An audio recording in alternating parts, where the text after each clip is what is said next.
তো hey guys, good morning. আজকে আমি আবার চলে এসেছি সকাল সকাল সকাল সকাল বলতে অনেক সকালে উঠেছি, ব্রাশ করা কমপ্লিট পুরো। এই যে বর্মশাই হলো সকাল সকাল এই যে রুই মাছ কিনে দিয়ে গেছে। এই যে রুই মাছ করবো, যে মাছ কটা দুটো মাছের মাথা আছে, মাছের মাথা দিয়ে লাউ করবো, লাউ ঘন্ট।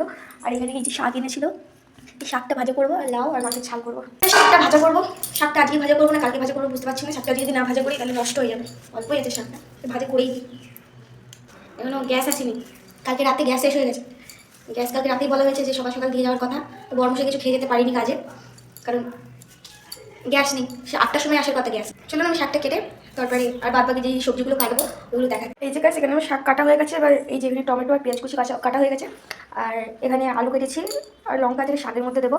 আর এই যে মাছ, এগুলো এবার আমি একটু ধুয়ে আনবো আর চালটা ধুয়ে আনবো। আর এখানে যেখানে রেখে দিয়েছি হচ্ছে লঙ্কা একটু শুকিয়ে গেছে, আর এখানে আছে আদা আর রসুন, এটাকে পেস্ট করে নেবো।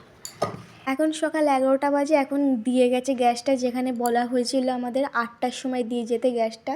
যাই হোক, এখানে গ্যাস এসে গেছে। আমি তখন বর্মশাইকে ফোন করে দিয়েছিলাম যে গ্যাস চলে এসেছে। তখন বর্মশাই কাজের ওখান থেকে চলে এসেছিলো, এসে এখানে গ্যাসটা লাগিয়ে দিয়ে আবার চলে গেছিলো। তখন ওকে একটু ম্যাগি করে দিয়েছিলাম, সকালবেলা কিছু খেয়ে যায়নি, তাই একটু ম্যাগি করে দিয়েছিলাম, ও খেয়ে চলে গেছে। তারপর আমি এখানে রান্না বান্না বসিয়ে দিয়েছি। ফার্স্টেই আমি শাকটা করে নিয়েছি, কারণ আমার খুব জোর খিদে পেয়েছি, সকাল থেকে আমিও কিছু খাইনি। ভাত হয়ে যাচ্ছে গরম গরম। তো ওই গরম গরম ভাত হয়ে গেলে আমি একটু শাক ভাজাটা দিয়ে খেয়ে নেবো, কারণ আমার শাক ভাত খেতে খুবই ভালো লাগে, শাক ভাজা দিয়ে খেতে খুবই ভালো লাগে। তো আমি শাকটাকে আগে করে নিয়েছি, তারপরে এখানে মাছের তরকারিটা বসিয়ে দিলাম। মাছের তরকারি বলতে আমি মাছের ঝাল করব, রুই মাছের।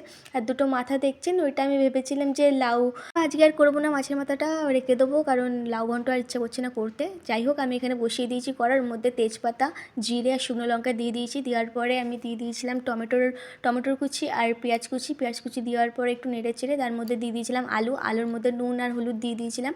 তার মধ্যে ওই পেস্টটা দিয়ে দিলাম। পেস্টটা দেওয়ার পরে একটু ভালো করে কষিয়ে যা যা মশলা লাগে, জিরের গুঁড়ো, লঙ্কার গুঁড়ো, হলুদটা আমি আগেই দিয়ে দিয়েছিলাম ভাজার সময়, তাই হলুদটা দিলাম না। লঙ্কার গুঁড়ো আর গরম মশলা যা যা লাগে দিয়ে দিই। আমি গরম মশলাটা কারণ আমার খুবই মানে মাছ জিনিসটা না, আষ্টে জিনিসটা থাকে না, গন্ধটা থাকে না, সেই গন্ধটা মারার জন্য আমি সবসময় মাছের তরকারিতে একটু গরম মশলা দেওয়ার চেষ্টা করি। তো এখানে আমার কমপ্লিট হয়ে গেছে। যদি আপনাদের ভালো লেগে থাকে তাহলে আমার চ্যানেলটাকে সাবস্ক্রাইব করবেন। টাটা।